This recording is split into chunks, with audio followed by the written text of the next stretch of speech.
डोटासरा जी इसी महीने जाएंगे जेल। कैबिनेट मंत्रियों ने लगा दी मोहर और उधर किरोड़ी लाल मीणा तो पूरा ब्लूप्रिंट ही दे गए। अब क्या हुआ, कैसे हुआ और कब गोविंद सिंह डोटासरा जेल जा रहे हैं, वही आज आपको इस चर्चा में जानने को मिलेगा। चर्चा के लिए वरिष्ठ पत्रकार नीरज शर्मा जी हमारे साथ हैं। ये चर्चाएं भर हैं, लेकिन अभी तो आप ऐसा ना कहिए कि गोविंद सिंह डोटासरा इस महीने या कब जाएंगे जेल। पर हाँ, ये जरूर है, जब से एसओजी ने प्रेस कॉन्फ्रेंस की है और उसके बाद जो क्लोजअप शॉट अपना मदन दिलावर ने बनाकर सभी के सामने रखा है और उसमें जिस तरह के दावे उन्होंने किए हैं और जैसे बयान उन्होंने दिया, आमतौर पर अगर आप देखें जो छवि मदन दिलावर की आमतौर पर देखी गई है पिछले 2 वर्षों में, जब से मंत्री हैं और शिक्षा मंत्री का विशेष प्रभार है उनके पास, जो पहले कभी गोविंद सिंह डोटासरा के पास में हुआ करता था। मीडिया से बचते हैं, कम बयान देते हैं, कम बातचीत करते हैं, इंटरव्यूज आपको खोजने को नहीं मिलेंगे, रिसर्च करने बैठ जाएं मदन दिलावर के ऊपर। लेकिन जैसे ही एसओजी ने प्रेस कॉन्फ्रेंस की और उसके बाद एक एजेंडा चलने लगा कि गहलोत सरकार में होते थे पेपर लीक और इस सरकार में हो रही है ओएमआर लीक, उसको क्या जबरदस्त काउंटर किए, हजारों विश्लेषणों के ऊपर भारी पड़े हैं। और जो पूरा ट्रेंड चलाया जा रहा था कांग्रेस पार्टी के या किसी नेता विशेष की टीम द्वारा, उसको रोकने में अकेले कारगर रहे मदन दिलावर। जो क्लोजअप शॉट से वो पूरा एक्सप्लेन किए हैं कि अगला जो चुनाव का रिजल्ट है डोटासरा जी, आप जेल में बैठ के अपने मोबाइल में देखेंगे और निश्चित तौर पे आप जेल जाने वाले, ऐसा मदन दिलावर दावा किए हैं।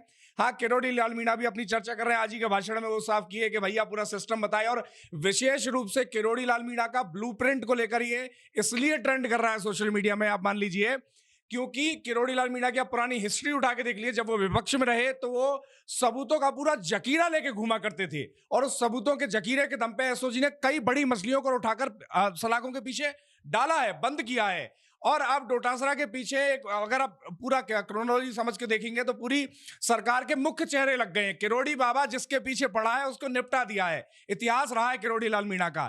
तो अब जब वो डायरेक्टली फायर हो रहे हैं गोविंद सिंह डोटासरा के ऊपर, तो कुछ ना कुछ गेम तो शेक होगा। जी हाँ, सर, कुछ बड़ा प्लान चल रहा है क्या? जब दो मंत्री एक ही बयान दे दिए कि वो जेल जाने वाले हैं, तो क्या कुछ बड़ी प्लानिंग चल रही है अंदर खाने? अब प्लानिंग देखिए सरकार की चल रही है, नहीं चल रही है, लेकिन सरकार इस चीज में ज्यादा सफल रहेगी नहीं अगर प्लानिंग कर रही है। सफल इसमें असल में रहेंगी वो जांच एजेंसियां जो इसको लेकर काम कर रही हैं, क्योंकि उनके पास पावर, और जितना एग्रेसिवली आप एसओजी की कार्यशैली देख लीजिए पिछले 2 वर्षों में, जो नौकरी में लगे हुए लोग हैं, कई मैंने लोगों से बातचीत की, उनका भी यह मानना, आप पुराना जो कमेंट बॉक्स में मैं लोगों को आमंत्रित करूंगा, बताएं कब ऐसा हुआ है पहले कभी भी राजस्थान में या हिंदुस्तान में भी एक आधी केस मिलेगा आपको, जो 5-5 7 साल नौकरी कर ली है लोगों को, कैंडिडेट्स को जो फर्जीवाड़े, फर्जी सर्टिफिकेट, फर्जी तरीके से भर्ती हुए, उनको खींच के बाहर लाया जा रहा है और फिर उनसे वसूली की जा रही है और उनको सलाखों के पीछे पहुंचाया जा रहा है, उनके दलालों को पकड़ के लाया जा रहा है। ऐसा पहले कभी नहीं हुआ, इतना एग्रेसिवली काम कर रही है एसओजी। तो उसी फ्री हैंड को देखते हुए भी तमाम राजनीतिक विश्लेषक और लोग ये कयास लगा रहे हैं कि इस बार हो सकता है ये मंत्री और मुख्यमंत्री भी लपेटे में आएंगे जो पहले रहे हैं। जी सर, ये ओएमआर शीट में जो भी खेला हुआ, आपको लगता है इसमें डोटासरा जी का भी इन्वॉल्वमेंट रहा होगा? अब ये इन्वॉल्वमेंट किसका रहा होगा, नहीं रहा होगा, ये तो एसओजी की जांच में सामने आएगा, परत दर परत खुल रही है। लेकिन आपको इसमें 2 चीजें समझनी रहेंगी। जो पहला फैक्टर है वो ये कि जिस तरह से एक्टिवली ये काम हो रहा था 2018 में एक्टिव हुआ, जैसी सरकार पावर में आई गहलोत सरकार, तुरंत ये पूरा का पूरा धंधा शुरू हो गया और बहुत ऑर्गेनाइज लोग, जो बहुत अहम जिम्मेवार लोग हैं, जिनकी आप जिम्मेवारी समझ लीजिए रखवाली, आपने जो वॉच डॉग बिठा रखा है वही चोर, चौकीदार जो बिठा रखा है वही चाबी खोल रहा है, माल निकाल रहा है और दे रहा है चोर को। तो अब इतनी पावर कैसे आएगी जब ऊपर टॉप जो हायरार्की है उसकी तरफ से आपको सपोर्ट, समर्थन मिल रहा है, वहां तक माल पानी पहुंच रहा है। जो मेन लोग थे हर विभाग का, आरएसएस के अंदर देख लीजिए, ओएमआर शीट के आसपास जो रहते हैं वो देख लीजिए, वो तो हर व्यक्ति इन्वॉल्व वही है जो इसमें जो पकड़ा गया, अब जो मुख्य जगह पर बैठा था, तो वो मुख्य जगह से ही पोषित हो सकता है निश्चित रूप से। दूसरा जो आपको इसमें समझना जरूरी है कि उत्तर प्रदेश में इन दोनों गुर्गों को जो अभी अरेस्ट किए गए, दोनों मुख्य मास्टरमाइंड जो ओएमआर लीक के बताए जा रहे हैं, इनको अरेस्ट किया गया था। 52 लाख रुपए नगद इन लोगों के पास में पकड़े गए, लेकिन बावजूद इसके और इस बात की उत्तर प्रदेश पुलिस ने सूचना दी आरएसएस को कि भैया तुम्हारे ओएमआर लीक हो रहे हैं और ये 2 व्यक्ति कर रहे हैं जो मुख्य मास्टरमाइंड है, ये हमने पकड़ लिए हैं, इतना कैश इनके पास बरामद हुआ है। पर पता नहीं फिर रातों रात क्या सचिवालय से कुछ घंटियां बजी और वो लोग फ्री हो गए। आजाद हो गए लगातार। फिर उसके बाद वो ये कांड करते रहे। अब आज गहलोत जी अपने सारे सोशल मीडिया अकाउंट पे ट्वीट किए कि ये पूर्ववर्ती जो भाजपा सरकार थी तब से चलता हुआ आ रहा था। लेकिन गहलोत जी, ये भी आप इसका भी जवाब दें और उसी सोशल मीडिया के माध्यम से दे दीजिएगा कि आपकी सरकार के समय जब आपको उत्तर प्रदेश पुलिस ने सूचना दी इन दोनों लोगों को पकड़ने के बाद में, तब किस व्यक्ति ने फोन किया, किसने घंटियां बजाई जो इनको छोड़ दिया गया, और लगातार ये कांड करते रहे। तो ये काम लगातार गहलोत सरकार के कार्यकाल में चलता रहा, टॉप हायरार्की से पोषित था, तब से चलता रहा।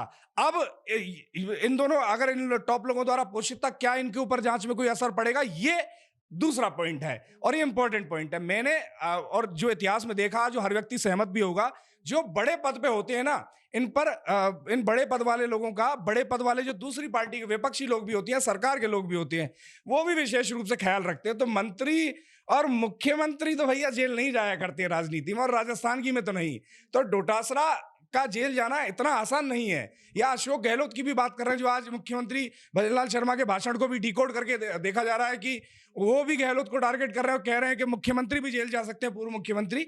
तो वो इतना आसान नहीं है, कह देना एक अलग बात है, लेकिन ये इतना आसान नहीं है, क्योंकि सबके पास में सबकी चाबियां हैं। जी हाँ। सर, छात्र नेता कहाँ गायब नजर आ रहे हैं? एनएसयूआई में इतने सारे हैं, एबीवीपी में इतने हैं, कोई भी छात्र नेता क्यों नहीं नजर आ रहा है? क्योंकि छात्रों के साथ सबसे बड़ा धोखा है ये वैसा समझिए। अब आप, कोई नहीं कहता कि मेरी मौसी की लड़की गुटखा खाती है ये वैसा समझिए आप इसको। अब एनएसयूआई कैसे कहे? गहलोत सरकार के समय पूरा कांड हुआ, उन्हीं के समय में पोषित और पनपा हुआ कांड है। एनएसयूआई कांग्रेस का संगठन है, वो कैसे बोल देंगे? अब उनको भी तो आगे टिकट पाना है, उनको भी तो आगे टिकट पाके कांग्रेस के टिकट पर चुनाव लड़ना है, विधायक की आशाएं कर रहे हैं। जो टॉप लेवल के नेता हैं, जो एनएसयूआई का संगठन अध्यक्ष कह लीजिए या महासचिव वगैरह, किसी को उठा के देख लीजिए, तो कोई व्यक्ति क्यों बोलेगा? अगर वो बोल देगा कि हाँ भाई ये गलत हुआ, इसका विरोध करते, छात्रों का साथ देते, जो शायद उनका अंदर खाने मन भी कर रहा होगा, मन का चोट रहा होगा, क्योंकि छात्र नेता हैं, छात्रों की उम्मीद है उनसे, लेकिन अब उनको टिकट वाला लालच नजर आ जाएगा, तो इसलिए अपनी पार्टी की खिलाफत कोई नहीं करता, चाहे एबीवीपी हो या ये हो। अब एबीवीपी क्यों बच रही है, ये थोड़ा सोचने वाली बात है, उनको जरूर करना चाहिए। जी सर, आलोक राज पे भी बड़े सवाल उठ रहे हैं कि आलोक राज को इस्तीफा दे देना चाहिए, उन्हें सरकार को हटा देना चाहिए। तो आपको लगता है आलोक राज की भी कहीं ना कहीं इन चीजों में गलती है? बेशक गलती है, बेशक गलती है, तुरंत हटा देना चाहिए। लेकिन विशेष रूप से जो समझने वाली बात है वो ये कि क्या सरकार टेक्निकली इसमें संभव है, कितने कानूनन अड़चन है इस चीज में, वो सब चीज समझना। क्योंकि अभी आप देख लीजिए, आरपीएससी के अध्यक्ष को हटाना अब सरकार की जो पावर्स है उनसे लगभग बाहर सा होता है, तो हटा देना इतना आसान नहीं है। लेकिन हाँ, बेशक हटा देना चाहिए, और इन चीजों में चेंजेस भी होने चाहिए कि अगर पब्लिक की मांग है, पब्लिक के अंदर आउटरीच है और चीजें अगर गलत हो रही हैं, और विशेष रूप से जो परीक्षा करवाने वाली अथॉरिटी है और जो छात्रों के भविष्य को डायरेक्टली और इनडायरेक्टली प्रभावित करने वाली जो बॉडीज हैं, उन सब के अंदर तो जीरो टॉलरेंस नीति होनी चाहिए। अगर आपने जरा सी गलती की, आप हेयरलाइन पे नौकरी कर रहे हैं, आरपीएससी के अध्यक्ष है, तो आप अपने आप को राजा मत समझिए इस राजस्थान का, आप सबसे कमजोर नौकरी पर हैं। जरा सी गलती हुई, आपको उठाकर बाहर फेंक दिया जाएगा। इस तरह की मजबूत व्यवस्था छात्रों के हित में तैयार हो, ताकि जो व्यक्ति उस पद पर बैठा है वो खुद इतना ज्यादा डरा हुआ हो कि जरा सी भी गलती मुझसे या मेरे सबऑर्डिनेट से हो गई तो मैं तो जेल जाऊंगा ही जाऊंगा, साथ के साथ में अपने पद से भी निकाला जाऊंगा और फजीयत और बेइज्जती होगी, सो अलग। तो इस पर तो बिल्कुल जीरो टॉलरेंस नीति होनी चाहिए। जो इस तरह के पदों पर बैठे हैं, जिनके पास में विशेष ताकत है छात्रों के भविष्य को हताहत करने की, प्रभावित करने की। क्या कहेंगे इस पूरी बातचीत पर? कमेंट सेक्शन में हमें आपकी राय जरूर बताएं और ऐसे जुड़े रहें राजस्थान के साथ।